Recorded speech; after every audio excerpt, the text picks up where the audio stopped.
Okay, so 500, 600. First time she made $100. Okay, and it looks like she lost $100 when she bought the same horseback for 700. So maybe she earned 200. She well, no, no, no, no. She made $100 first. Maybe she lost 100 later, but then she sold this for $100 more. Maybe she had another 100. The difference maybe $100. And then some of you say, wait a minute, that's not the way it works, because she started with 500 and then she ended up with 800. So that's 300. Okay. So the answer is 100, or is that 300? Or you can say, well, the first time the transaction, she made $100. Second set of transactions, she made $100. So the answer should be 200. What in the world is happening? So can you think of a better way to think about, better way to analyze what's going on? What would be a good convincing way? All right. So in other words, if somebody came to you and say, look, the first time she gained 100, and then when she bought the horse again, the second time she lost 100, and then she gained another 100. So the answer is 100. Or if somebody comes to you and say, well, look, 800 minus 500 is 300. Or if somebody says, if the first buying and selling, she made $100, and the second time she made 100. So the answer is 200. Which one is more convincing? Is there a better way to think about this that would help you and help everybody else understand and agree that, one of these or maybe something else is the correct answer? Okay. So the idea, I mean, this is tricky, right? Maybe the best way to think about is start with a fixed number. And I highly recommend this procedure, okay? Because this is probably, I mean, more convincing than anything else. Start with a fixed amount. And what do I mean by that, okay? So because she needs to buy a horse for 500, maybe she starts, let's go ahead and start with $1,000. You don't have to start, you can start with 2,000 or 3,000 or a million if you want, okay? But let's imagine that this woman had $1,000 to start with, okay? So she buys a horse first. And so that's a $500. So after that transaction of buying the horse for $500, she would have $500 left, right? Because 1,000 minus 500 is 500. Okay, then she sells the horse. Oh, by the way, so at this point, she has $500 and the horse, right? She sells the horse later for $600. $600 in cash or check comes into her account. At this point, she will have $1,100 and no horse, okay? And then later, she misses the horse and she buys the horse for $700. Now, if you pay, and obviously she did, pay $700 from this account, which had 11,000. So $700 subtracted from 1,100 means she only has $400 left in her account, but she has her horse, okay? And then she sells it again. And once she sells that, she gets $800 back. So she will have $1,200 without a horse. So she started with $1,000 without a horse. She ended up with $1,200 without a horse, and therefore she earned, or she overall gained $200. Okay, very clear. Okay, but the point is, all of these arguments sounded sort of true too, right? How do you find the true answer, the correct answer for this? Well, the good way, or maybe a great way to think about this, is to start with a fixed amount, right? This time it really helps. Now you can clearly see what happened in every stage, at every stage of these transactions, and you get the correct answer, okay? So sometimes a new way of thinking about problems will give you a good answer. Okay, how are you doing here? Good. Number 3, here's my face. See my face? Yeah, here you go. There you go. All right. Here's exercise number 3. And this, by the way, comes from a book. It's exercise 54 in the book. Chapter 1, by the way. See the pattern below, okay? Can you make a conjecture? There's clearly a pattern that you are seeing here, okay? And try to make a statement in English that precisely describes what you're seeing, or whatever your native language is, okay? And then you want to see, is it true? Is it going to continue? Will it be true forever? Can you prove it? And that's the answer. Those are the questions. Okay, again, highly mathematical, and it's a great, great question. This is one of my favorite questions. All right, so what is the pattern you're seeing here? 1 is equal to 1. 1 plus 3, that's the two odd numbers, add up to 4, which happens to be 2 squared, right? I didn't have that. I should have had it right in between here. 1 plus 3 plus 5, that would be the first 3 odd numbers, add up to 9. 1 plus 3 plus 5 is 9, which happens to be 3 squares. If you add the first 4 odd numbers, positive odd numbers, 1, 3, 5, 7, they add up to 16, which happens to be 4 squared. And if you have 5 positive odd numbers added together, the first 5 positive odd numbers add up to 25, which is 5 squared. Okay, so do you think, what's the next thing on this pattern here? 1, 5, 3, 5, 7, 9. What's the next number you add? Yeah, it's 11, isn't it? If you add this, what do you get? Well, the first 5 numbers add up to 25. So all you have to do is add 11 to 25, and that's 36. Is the pattern continuing? Yeah, it is, right? Because that's 6 squared. So it looks like, at least for the first 6 cases, it's true. Now, this is where the induction is happening. Right? Inductively speaking, for the first 6 cases, specific cases, it turns out this pattern, which we have yet to describe in English, is working. So the question is, would it continue? How far? Would it be true for any number of odd numbers? Okay, so in other words, if you collect the first 500 odd numbers, would it give you a certain number predictable by this pattern? Okay, well, you can't really prove this inductively one by one, because why not? Well, because there are infinitely many cases, and you don't have infinitely many minutes or hours to solve this for every single case. So if you say that this pattern is true, and by the way, it is, this pattern continues forever, but to prove that, you need some kind of a mathematical or general argument to show that it is true.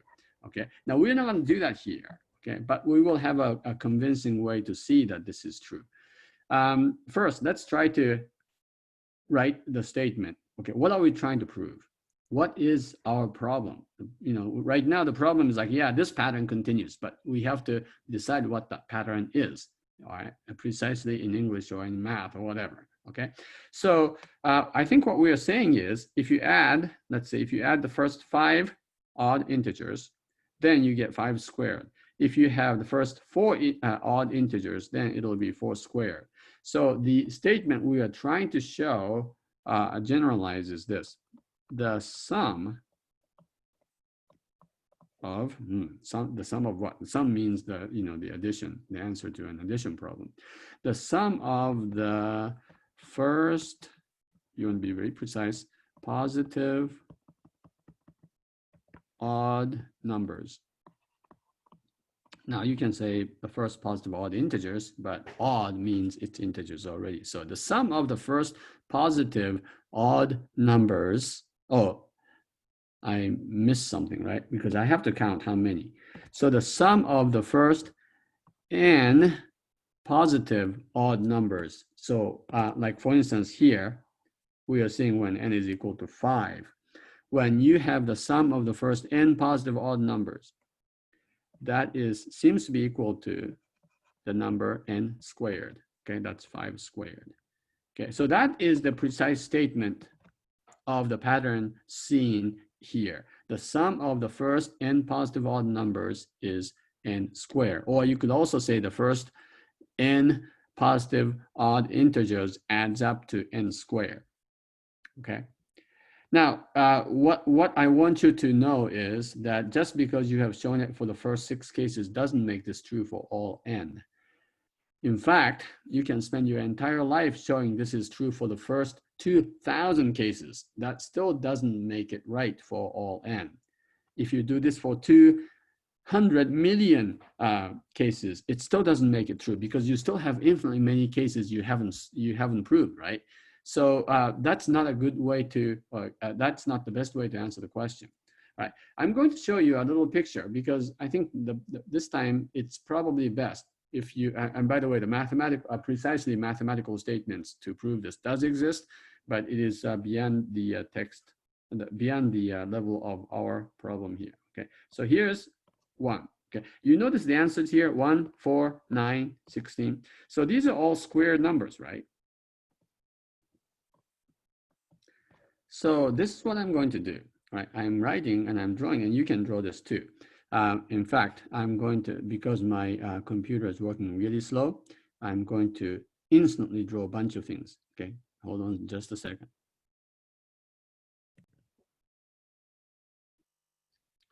Okay, so I have drawn like what, 4 pictures here, right? The first one has just 1, right? I'm going to use a different color here, right? This is just 1 by 1, right?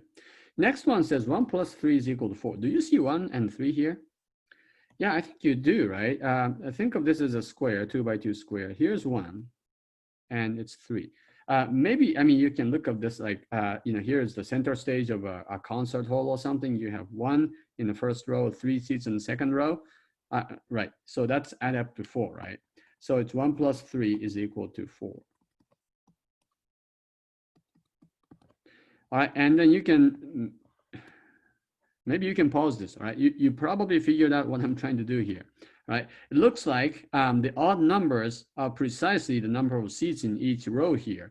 So here's the first row, here's the second row, and here's the third row.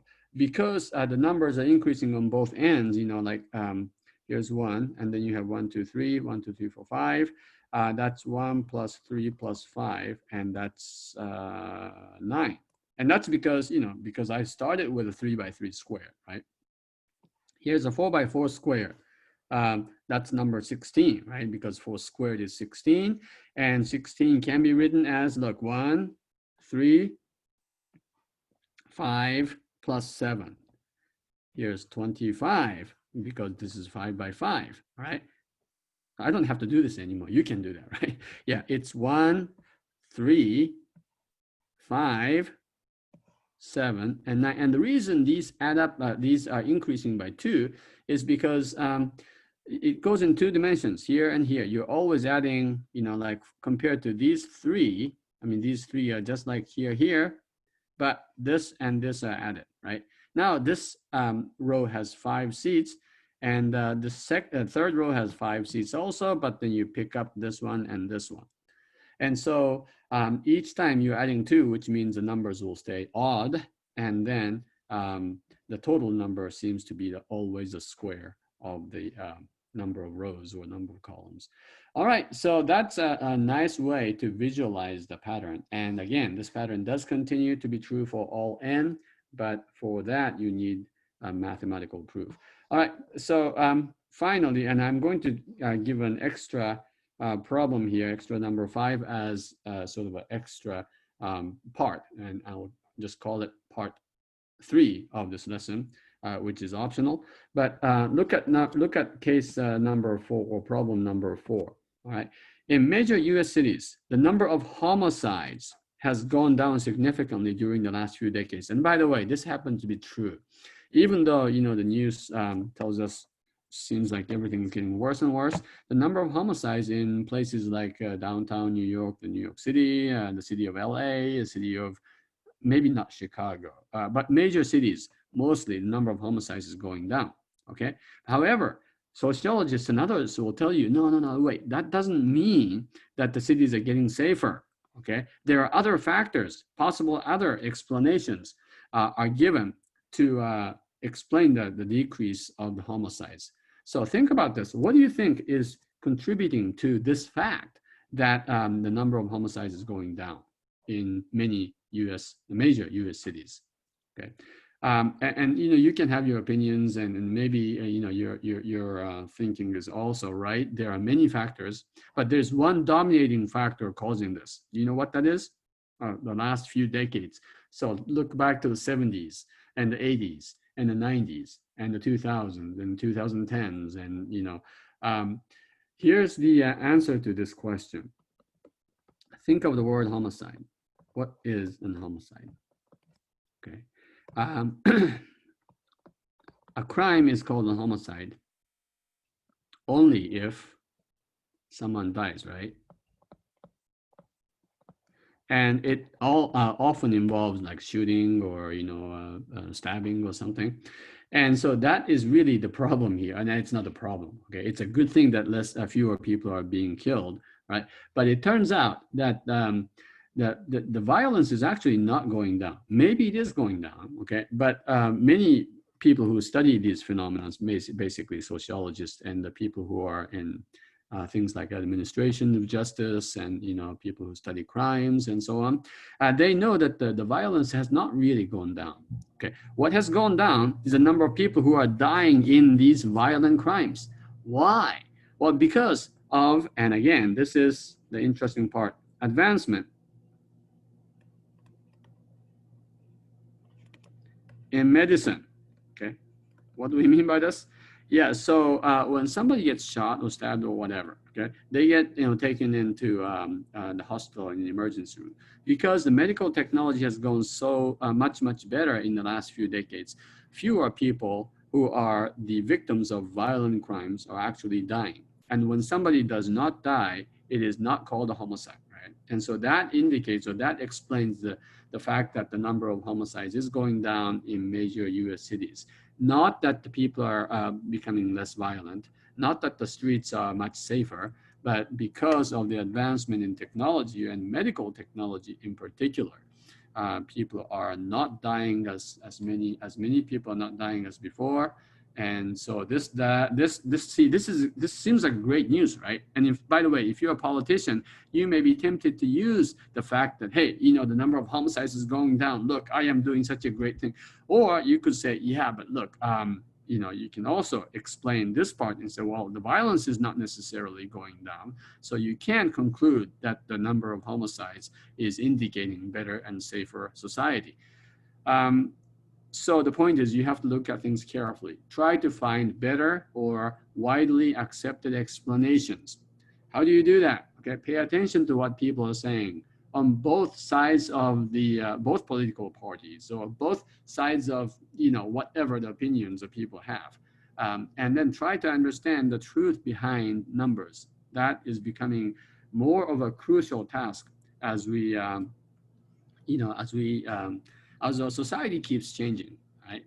So make sure you understand these things. Think of these strategies. There are all kinds of questions, and to solve these questions in general, you have to have flexible way of thinking. Okay, so I'm going to add this one extra thing as part 3 of my lesson for my lesson number 4. This extra question number 5 has to do with counting number of vertices, number of edges, number of faces of different objects. Okay, and you can see the pattern here, but I'll postpone this, and this will be an extra. So you don't have to watch this part. You should be able to do uh, the worksheet number 4, without looking at this, but I will probably provide like 5 to 7 minute video explaining this extra question number 5. All right, so go ahead. If you want to go on to part 3, you can watch that. Otherwise, you can go to worksheet number 4. All right, see you.